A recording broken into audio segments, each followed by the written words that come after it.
Talking life and what's it like. Middle age, it's quite the ride. Finding joy and chasing pride. Career dreams and daily grind. Funny moments that we find. Letting go of yesterday. Making paths along the way. Middle age.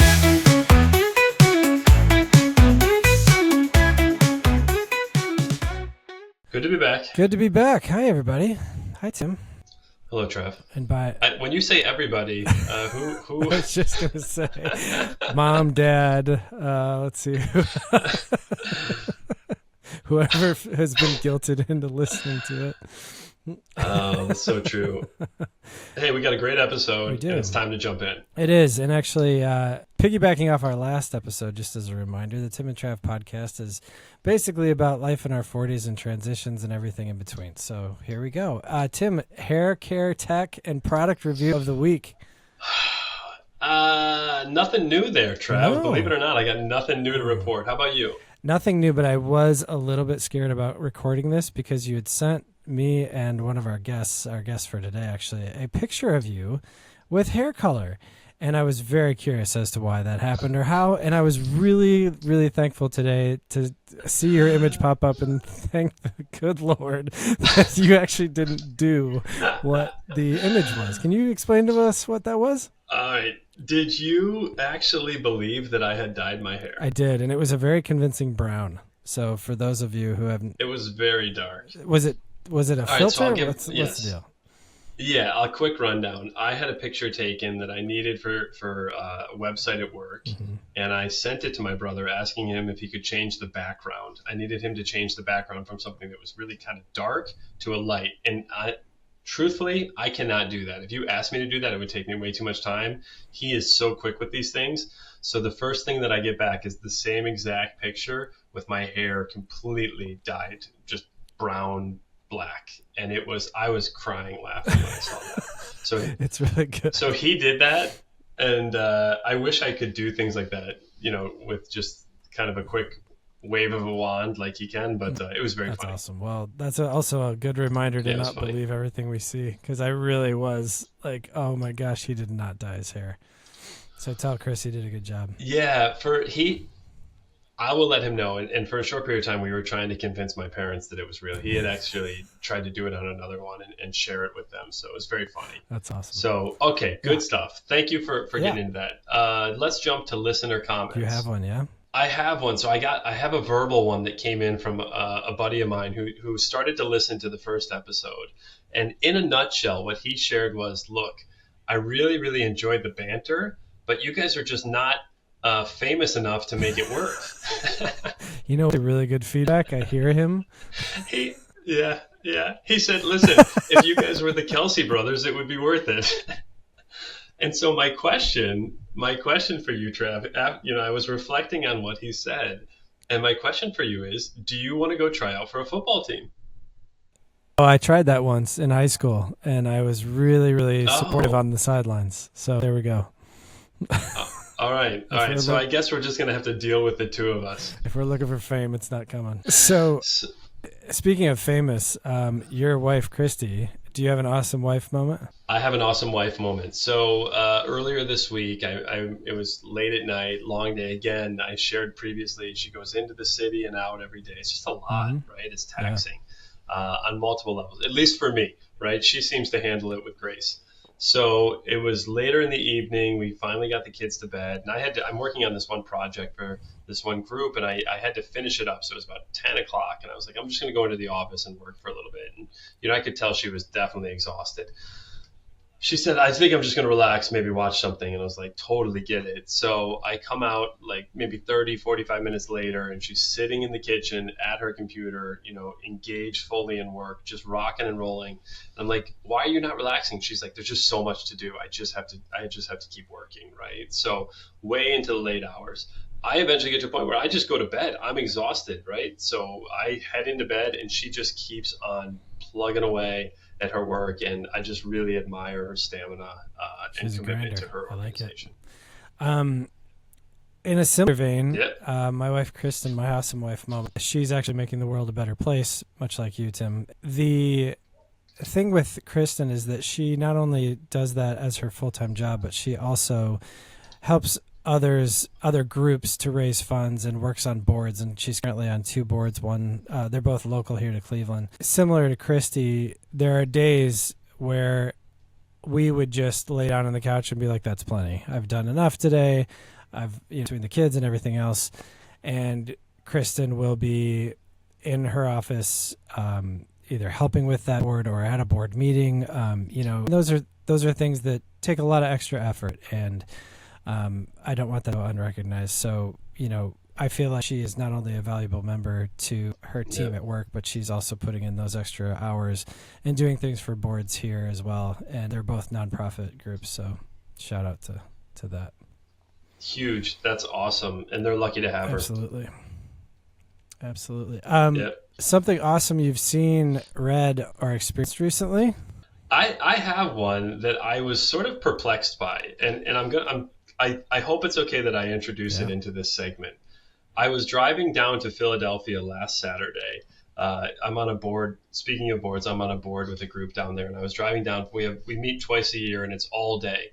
So I was driving down, and it's early in the morning. I'm still kind of waking up, and there's a sign, a billboard that it changes the content. It's not like a still sign. It changes and updates the content. And I'm driving up to it, and I'm reading it, and it says, "Donut, eat, and drive." And the first thing I thought to myself was, is this an ad for donuts? Am I supposed to? Because when I saw the word, I just didn't really, and then I obviously, it was early. So, but I put it, then the next thing that came up, it said, "Don't drive distracted." and I was like, wow, what is going on? Right. Like, this was a state sign and this was in New Jersey at the time, that was encouraging people to not eat and drive.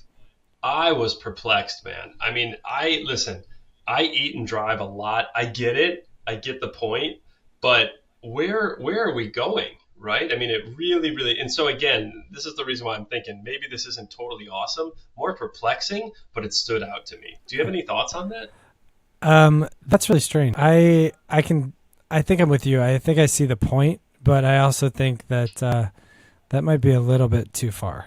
Also, I don't know that anybody's really ever that distracted eating a donut. If it was like a 2-handed burrito or something, like, okay, maybe don't do that. But I don't think it was telling. Oh, did I not get it? I don't think it was discouraging. No, you got it, but I don't think that people were they were trying to discourage people from eating donuts specifically. I think they were using the word donut. First of all, do not. Yeah. It's a terrible play. Like, it's not good. So I blew right past that. Just like, that's bad. I'm not even going to acknowledge. Like, there's dad jokes, and then there's that. That's just not good. And I don't know. I get it. I see their point. I understand, but I think honestly, we've got bigger fish to fry. It's like, how about not texting? This is the number of times you almost run me and my family off the road. That's more of pressing than eating. I promise. Well, thank you for your feedback on that. I wanted to make sure that I wasn't the only one who thought that was really bizarre. What do you got? I'm probably and hopefully something better. So, this is a little perplexing, I have to admit, but it's more so awesome, in my opinion.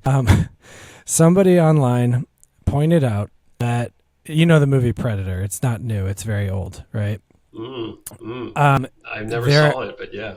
There are endlets to it where people, like, the characters pop up, and then, like any other end, the characters pop up and then their names and, like, their characters. End credits to Predator line up perfectly to 80s sitcom theme songs. And if you, like, these people on the internet lined up the Predator's end credits to the Golden Girls theme song, and I was dying laughing. And like, as somebody who edits a little bit here and there, I get it. It's basically beats per minute and lining things up. And on the surface, though, it is just hysterical. Because like, it's like a horror film, basically, like an action horror, like where the world's coming to a thing. But lining up all these people perfectly to the Golden Girls theme song just made me absolutely cry. And maybe I just need more sleep, but I thought that was hilarious. And it's times like that where I actually really love the internet, where it's like, oh, That's awesome. I don't know what fever dream I'm about to come up, why they thought it lined up that way, but it really does. It's so good. So I'll link to something if I can in the show notes, but it was so good. That's very funny, and I'm 100% in favor of things of that nature. I think that they're great, and if they bring a little bit of joy to people's lives, then I'm all for it. Exactly. You need it. You have to have it. Without that kind of levity, what are we? All right, so that leads to sponsors.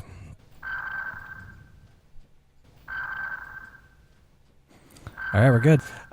Thank you for that.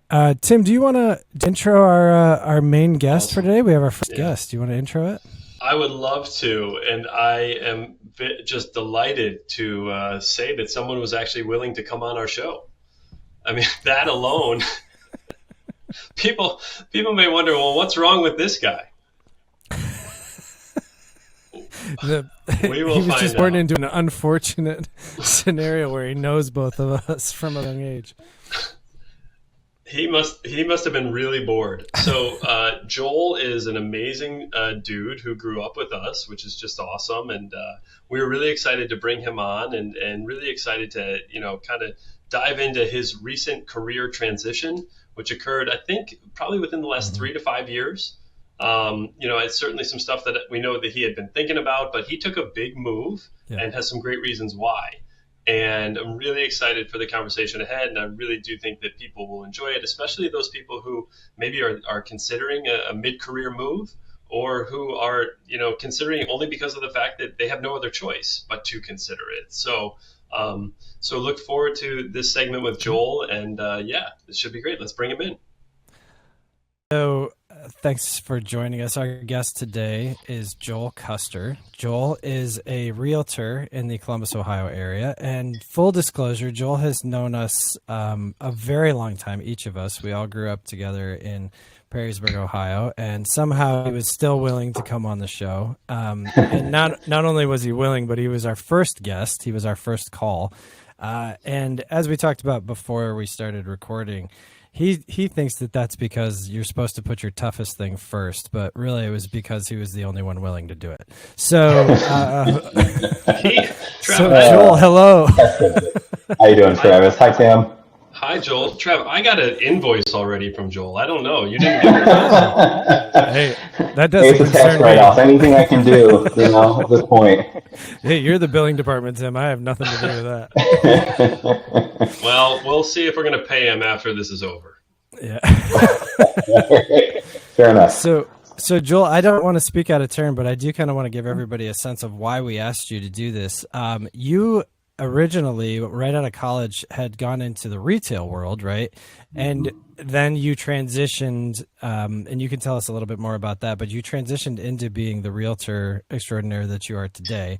So you don't have to go into a ton of detail, but can you just kind of give us the broad strokes of why you decided to leave that first career and what the impetus for that was, and just kind of tell us how that all came to fruition? Sure, and actually it's probably mirrors a lot of people's stories in the last 5 years. During quarantine and COVID, my company, my retail company, actually furloughed me.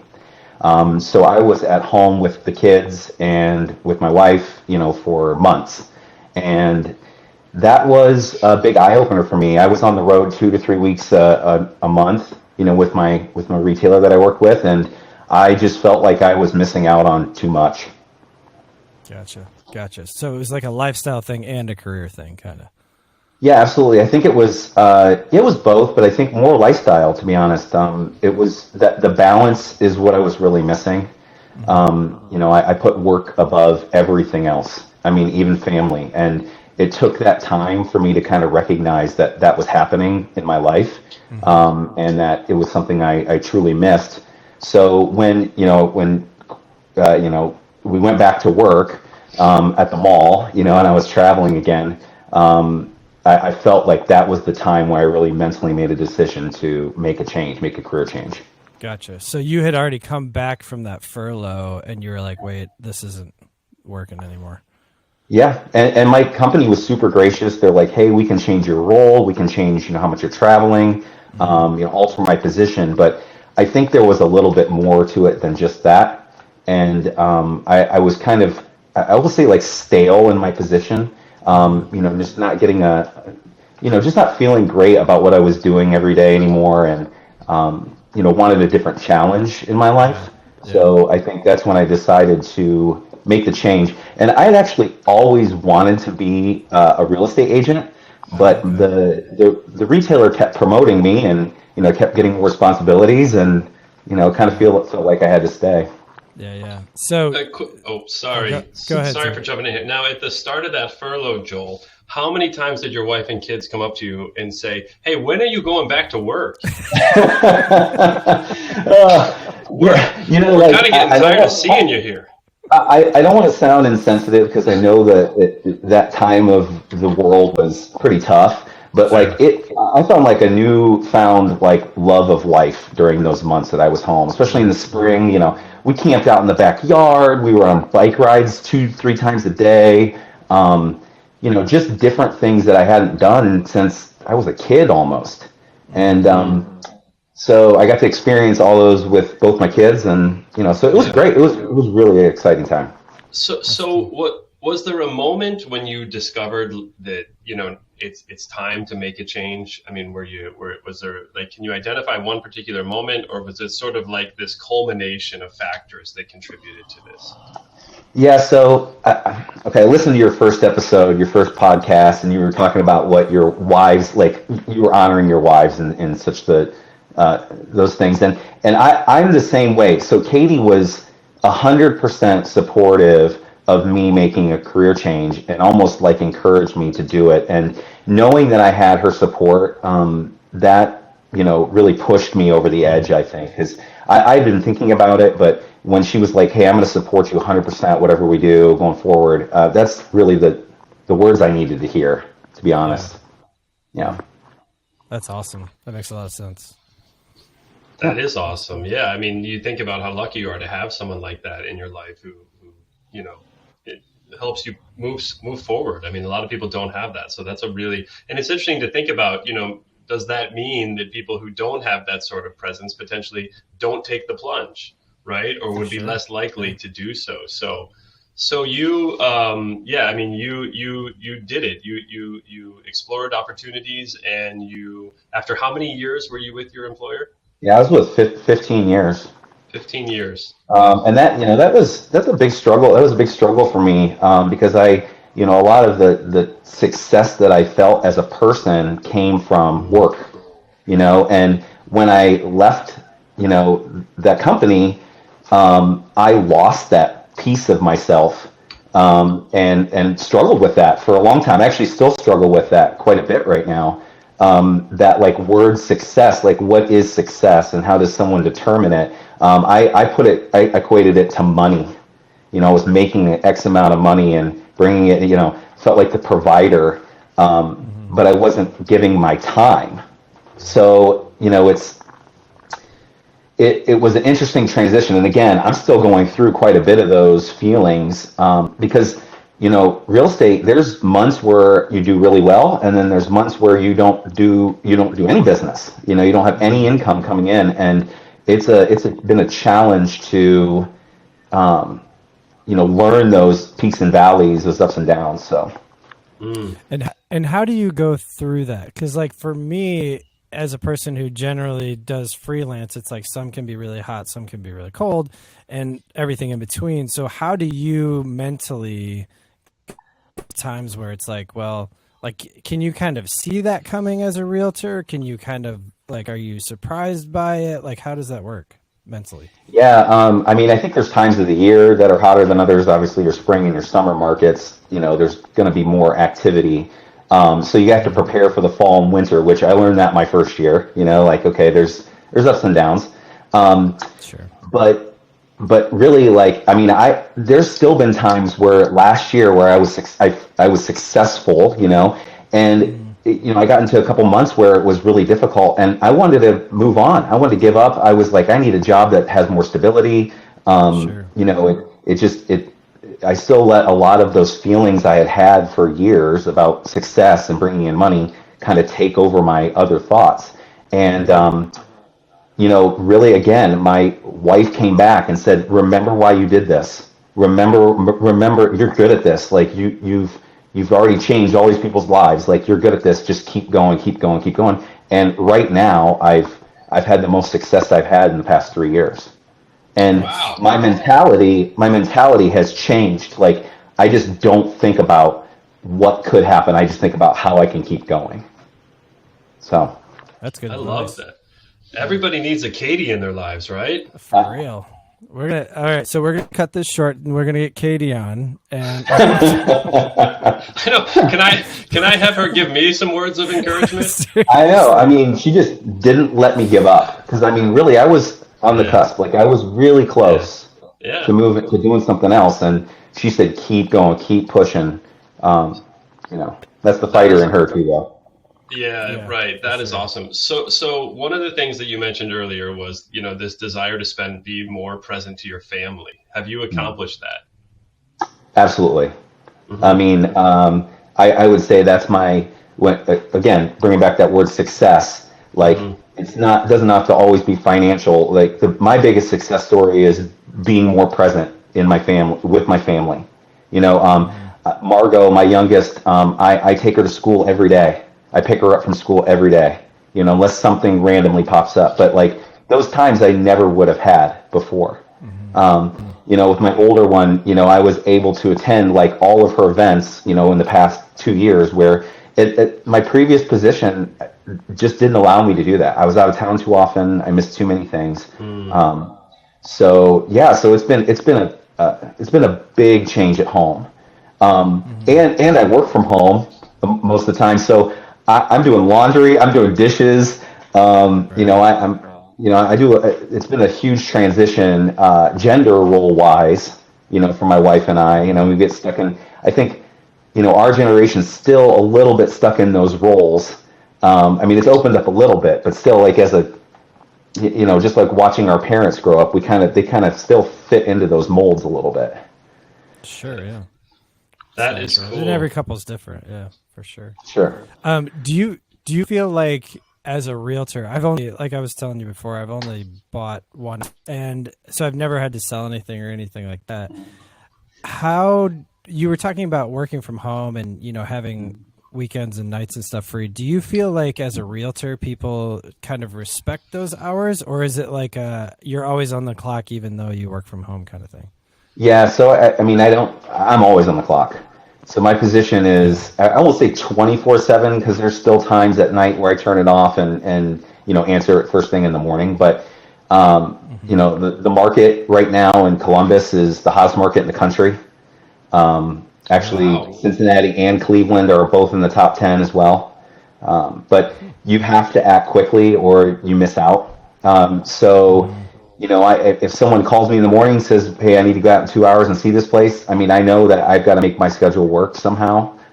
Fortunately, I have, flexibility with, help around here, just, with family, with kids, if somebody needs picked up, if there's other things scheduled. But I also know that sometimes, like, you've got to, keep the things on the schedule. Like, if there's a game that I want to go to, one of the kids' games, or something, I have to be honest with my clients and let them know, like, I'm a person and I've got things I've got to do too. But yeah, so I hope that answers your question. Yeah, it does, for sure. It's always a juggle, like there's no time where it's like you can make a full career and not have to make sacrifices, for sure. I was just curious. Absolutely. I'm in dealing with the general public, as always, it's kind of like, yeah, I know it's 11 p.m., but I'm also, about to go to bed or whatever. Yeah, we still struggle with that. Like, I'll answer calls at night and Katie still gets, kind of frustrated with it. But I hate to let it go to voicemail and then not know what someone's asking me or saying. So, right. There's still a little bit of that struggle going on. Oh, yeah, for sure. And that's normal, right? Very interesting to hear that Columbus is such a hot market right now. That's fantastic. I was just thinking, how is New Jersey looking on the national scale? I'm not sure. Yeah. Well, no, that's really cool. Joel, a question about, because you're a people person, right? You're very fun to be around, I think, right? I think most people enjoy your presence. Trav, you may want to comment on that when I'm done, but you spent more time with him during the college years. But so your work in some ways is very similar in the previous industry that you were in, where you were catering to people's needs, and how you're doing that now as well. Were there other sort of transferable skills that you think you really relied on, especially in your early stages of your new career, that either made it easier for you, or what sort of obstacles did you experience when you were making a pivot like this? Because this is a really big deal to be, I guess at that point you were in your late 30s, right? You had a couple kids and you jumped into something entirely new. That's a very risky endeavor, and it takes a lot of guts, and it takes a lot of people behind you, like you said, who are supporting you. So, what sort of obstacles did you hit? What sort of advice would you give to somebody who's considering doing something like that? Okay, I'll hit on the last part of that first. Yeah. If you're considering making a career change, and I've told this to people that have asked me this question already, make sure you're prepared for 6 months to a year of bills, of being able to pay your bills, because I would never encourage someone to leave a position and not know their stability financially, because that stress and weight you carry is difficult. Mm-hmm. So that would be my first piece of advice. And then secondly, just make sure that it's something that you want to do. Like I really wanted to do this career. It wasn't something that I was kind of forced into. I chose it. I mean, I was asked, like, if you got to choose anything, what would you choose? And I said, I'd be a real estate agent.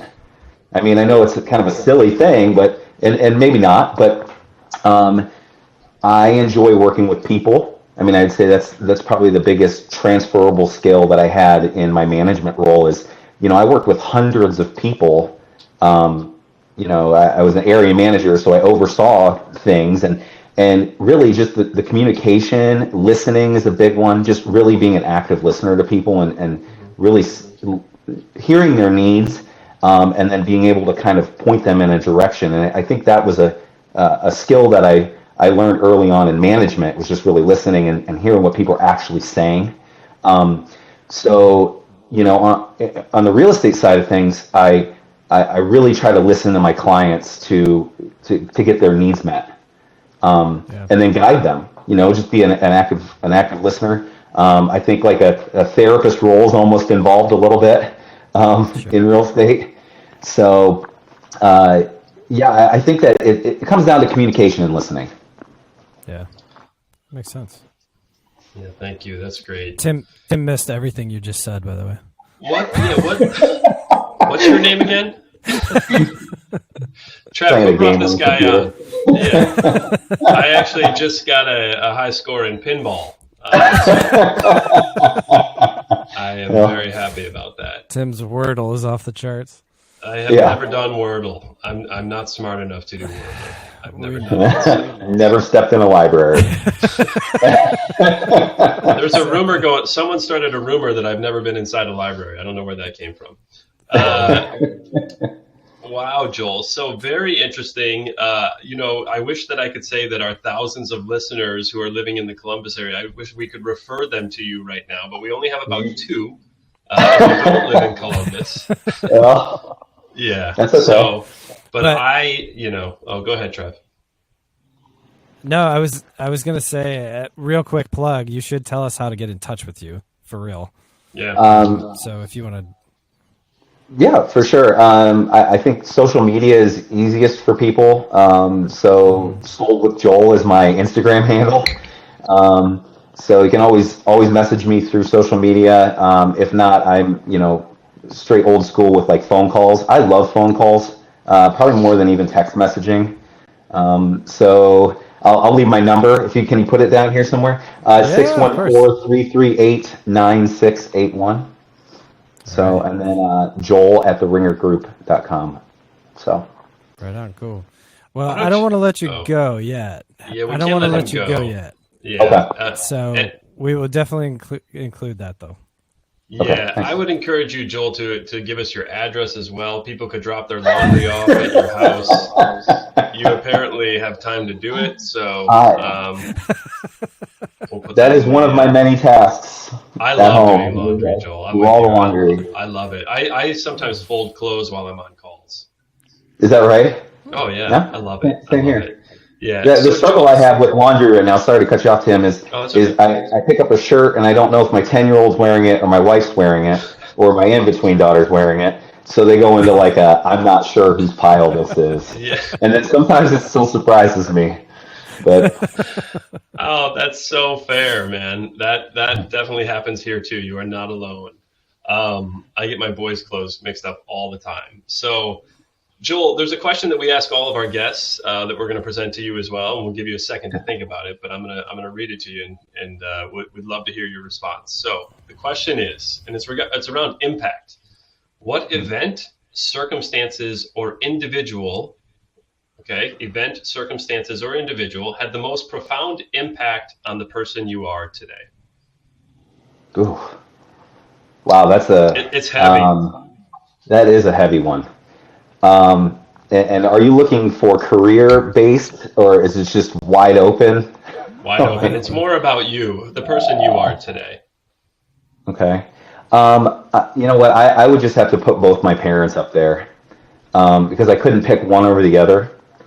But when I look back on everything I've accomplished, really they have been the ones the whole way through my life that have been supportive and encouraging. And, you know, they both have their own skill set when it comes to talking to me about things. You know, my mom's maybe a little bit more on the emotional side, and my dad's a little bit more like, hey, you sure you want to do this? You know, a little bit like more, to the point, which I need. But all the ups and downs, and I've had quite a few, just like everyone has in life.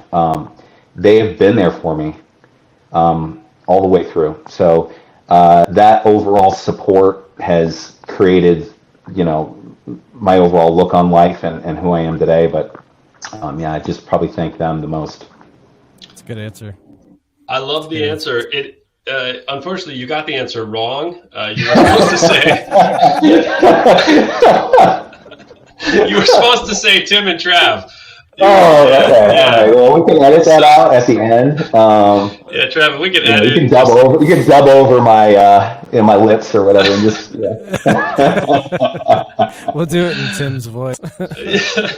Yeah, exactly. I'll feed that in there. So, listen, I have to say, Joel, you're an awesome dude. I'm so grateful to know you, and Trav, I think I speak for both of us. It's just been a joy to grow up with you and witness all the incredible things you do. And anybody, as far as I'm concerned, anybody who gets the opportunity to work with you through one of these massive, important decisions in life is just very fortunate. So I wish you the best of luck, and very excited for your ongoing growth. Thanks, Tim. Appreciate those words. And we might have to have you back on at some point to do a little check-in. Make season 3 maybe. Okay, I like that. Tim just but not the bald episode. I won't be able to make it onto the bald episode. Yeah, no, you don't get a hair care plug. We need to. When I first saw Joel, I thought, man, he should have been here for the hair care tip of the week. Yeah, well, when you guys asked me for a time on this one, and you're like, hey, Friday morning, I didn't want to be like, well, hey, at 11:30, I've got a haircut. So, which I actually do. But you guys both still look so great, though. Oh, thank you. It's all in the eyes. You're a salesman. Yes, thank you. Well, this has been great. Thank you, Joel, for joining us. Yeah. Thank you both. Joel Custer, everybody. Thank you. All right. So that was Joel Custer of the Ringer Group in Columbus. As he mentioned in his interview, we will put his info down below so that you can get that if you are in the Columbus, Ohio area. Columbus, Ohio, not Georgia or anything else. And I can personally vouch for him. Not only do I consider him a dear friend, but he's also really good at what he does. So if you are in need, please go do that. And we thank Joel for his awesome insights and genuine candor. That was great.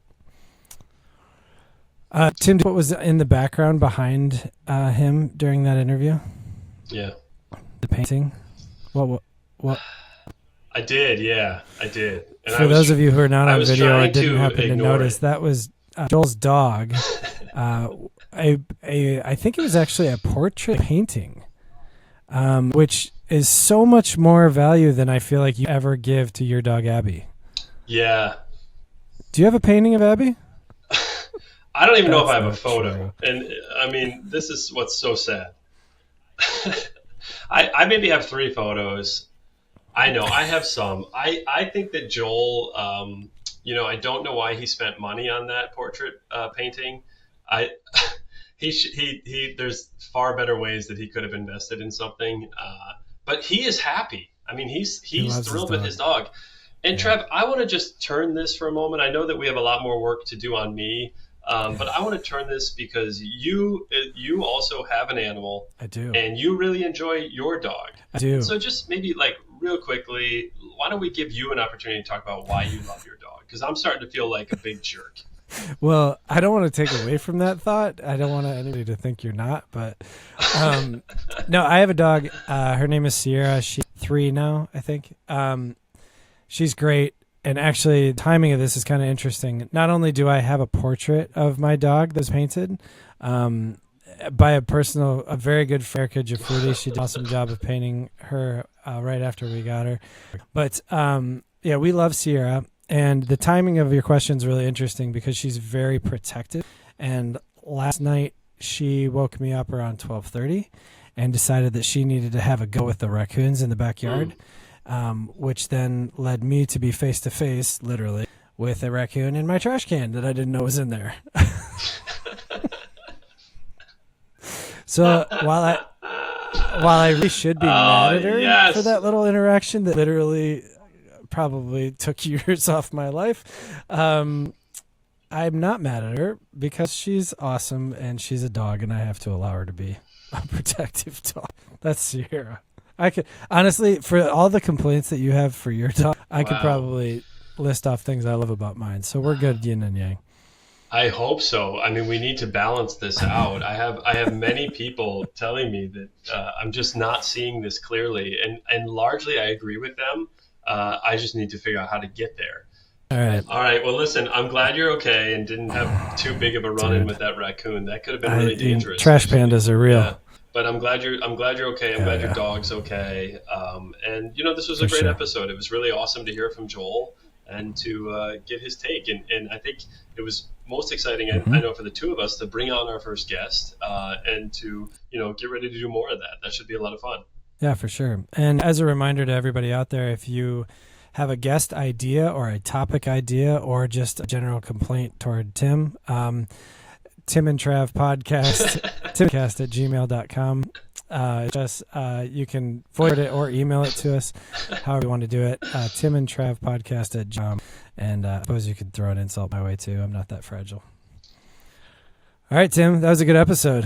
Thank you. Yes, likewise. I'll see you next time. All right. Sounds good, buddy. See ya. Tim and Travis on the mic, talking life and what's it like. Middle age, it's quite the ride, finding joy and chasing pride. Career dreams and daily grind, funny moments that we find. Letting go of yesterday, making paths along the way. Middle age.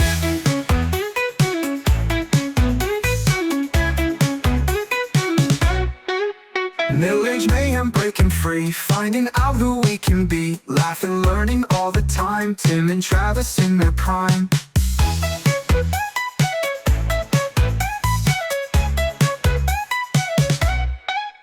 Every step a brand new plan, older, wiser, still we stand. Navigating through the years, sharing stories, laughs and cheers.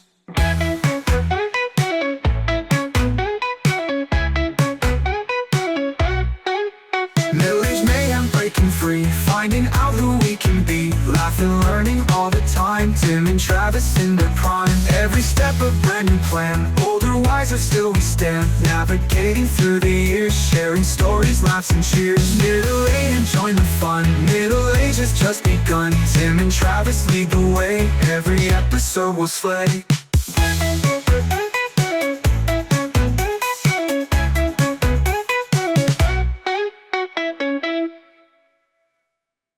Roll tape. Can somebody roll tape, please? Oh, you're rolling. We're rolling. Oh, you're recording right now? Yeah. Mm-hmm. Yeah. Wow. Harsh. Look, it's not. We all have our problems, right? I mean, I could name a bunch for both of you.